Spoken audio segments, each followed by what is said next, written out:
ما أريد من هذا الشعب إلا أن يزيد في الحمد والشكر إلى الله عز وجل، ويزيد من محبة الوطن،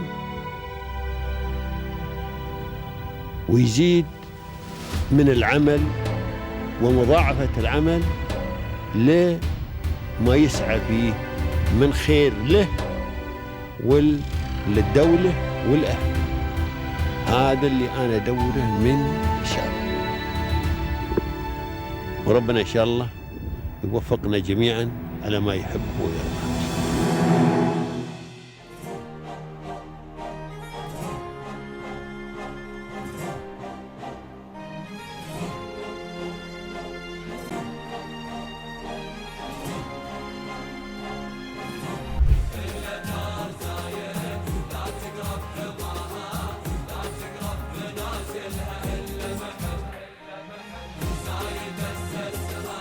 I think one of the key successes, as I mentioned earlier, the rulers have been incredibly foresightful in putting a vision forward, putting a strategy forward, and implementing the strategy.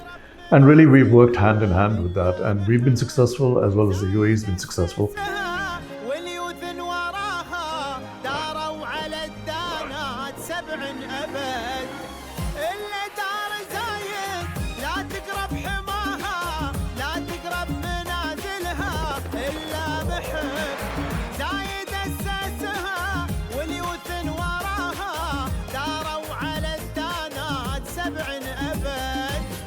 احنا شعوب لها نفدى تراها، نبذل الغالي لها دوم ونهب.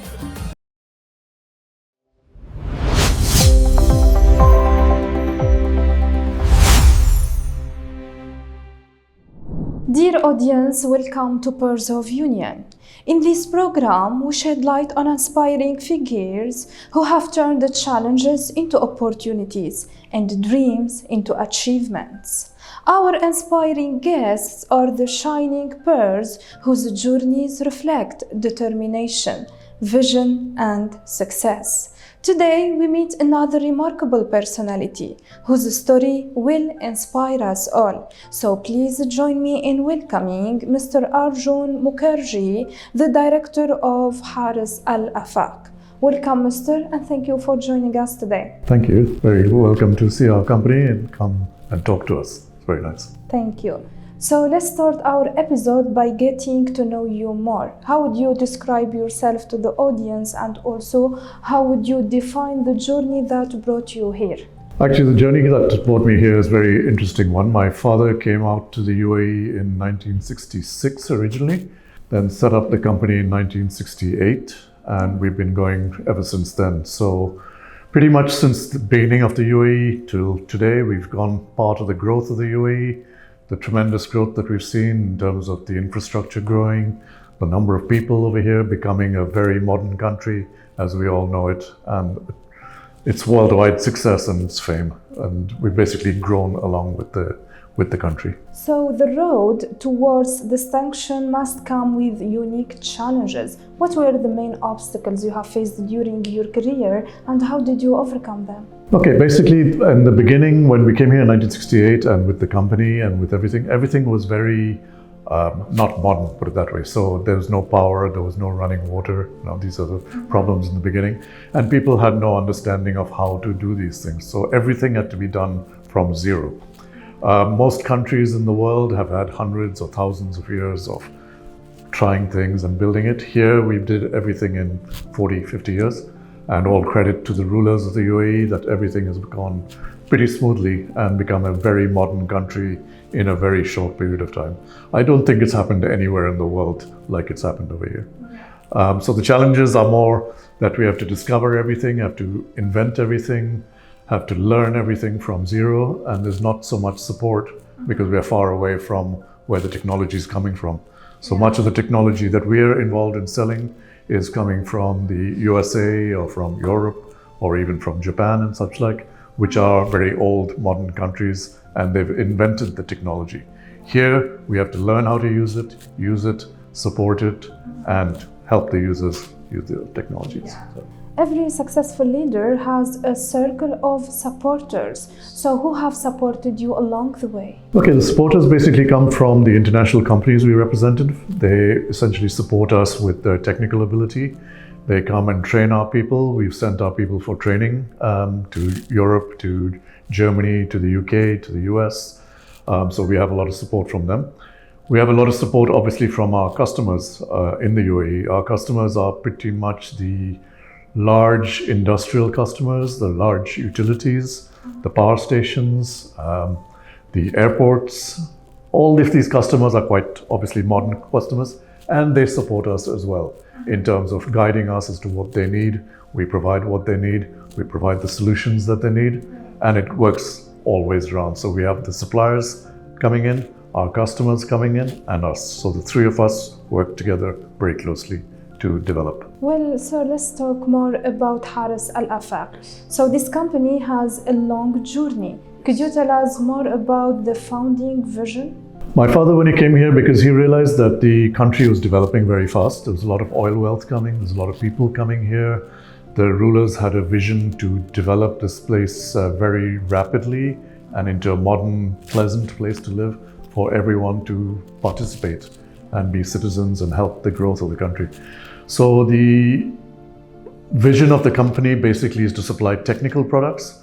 So we have three divisions, one of which is chemicals, which is specialty chemicals, so paint chemicals, paint precursors, things that go into paint. So we don't manufacture anything, but we supply the paint manufacturers. Second part of the company is the electrical test equipment. So as you know, everything over here needs power. Our air conditioning needs power, our lights, etc. So the power stations all have power, and the power requirements are massive. So we supply everything from the power station to the consumer. We don't supply consumer items like light bulbs and such like. So it's more the technical part of it. And the last part of the company is the instrumentation department, which is the test and measurement equipment, which is what we supply.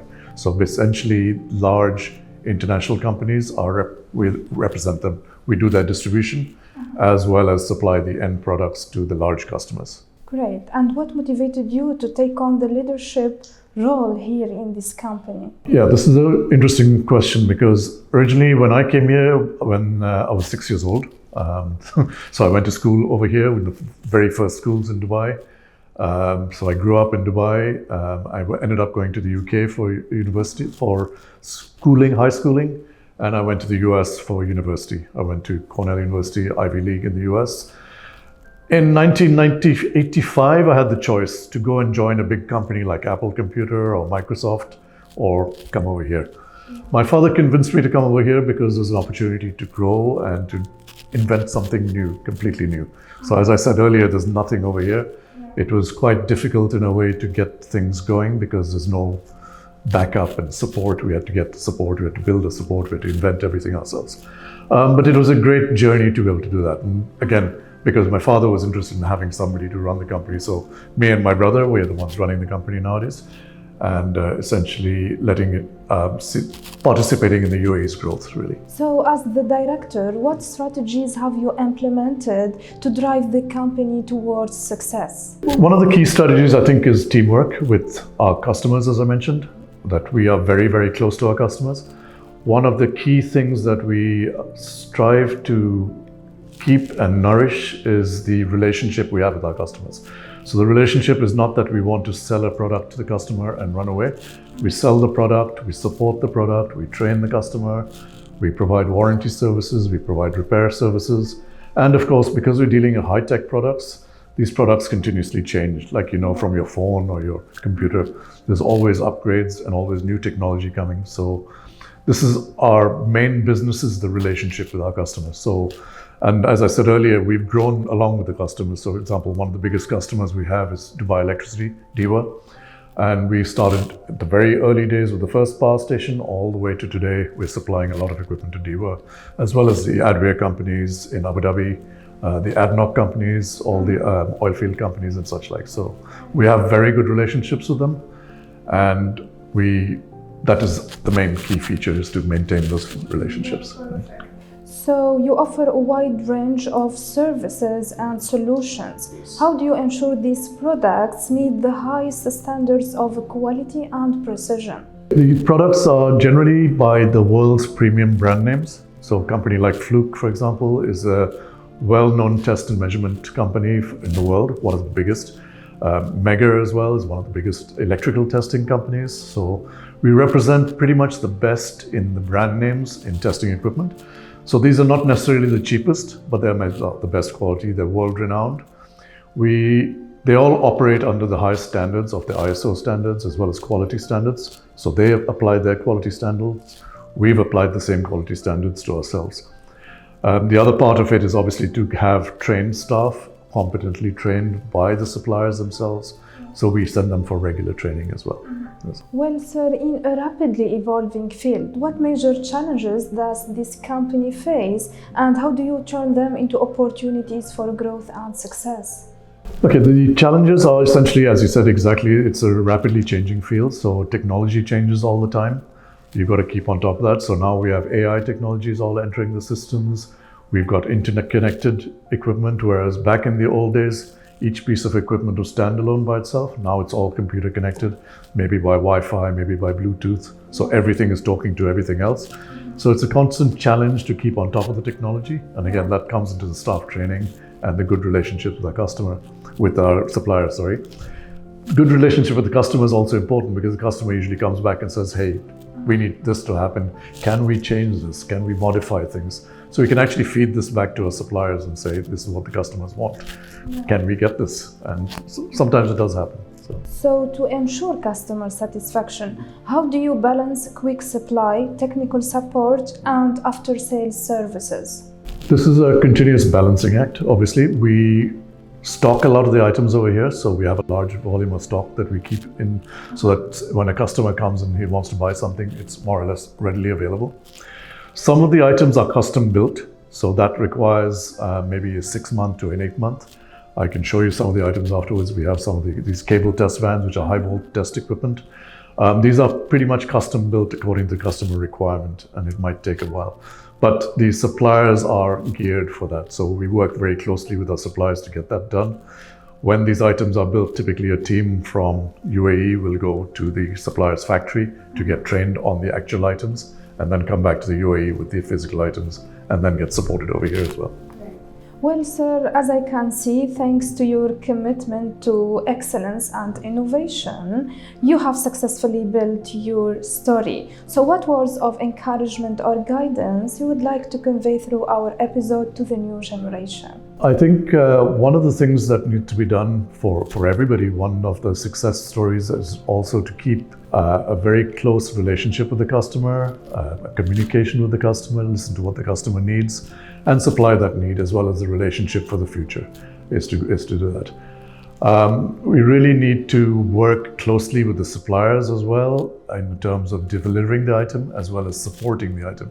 These are high-tech items that require a lot of training and a lot of backup as well because people have questions continuously after the fact. These are also diagnostic tools. So for example, it is not a simple matter of just reading a number, but it's actually a little bit of an art as well, how you use, say, a musical instrument. Even if you think of it that way, it's not so easy to play a guitar or a piano. There's a little bit of art to it as well to learn all these things on this. Thank you for your inspiring words. Well, sir, the UAE has for sure contributed to your success story. So what is your appreciation message you would like to convey through our episode to the UAE and its rulers? I think one of the key successes, as I mentioned earlier, the rulers have been incredibly foresightful in putting a vision forward, putting a strategy forward, and implementing the strategy. And really, we've worked hand in hand with that. And we've been successful as well as the UAE's been successful. So it's really fed back and forth between us, the leadership of the UAE, who's been absolutely world-class in actually developing this country in a very short period of time into a very modern country and on the cutting edge. And we're seeing that even now as we move on with the new data centers coming up in Abu Dhabi, the new AI infrastructures, the development of the Dubai airport, Abu Dhabi airport, the port authorities, the power stations. So it's tremendous growth that's been going on. and we're part of that. And it's all credit to the leadership of the UAE, which is continuing from victory to victory, as I see it over time. Thank you so much, Mr. Arjun, for being a part of our program and for sharing your success story. It was my pleasure talking with you today. Wish you all the best. Okay, thank you very much. Thank you for coming by. Thank you very much. Bye. We would like to sincerely thank our distinguished guest for this valuable discussion. We hope this episode has provided you with new insights and inspiration. Stay tuned for upcoming episodes for more enlightening conversations, and goodbye.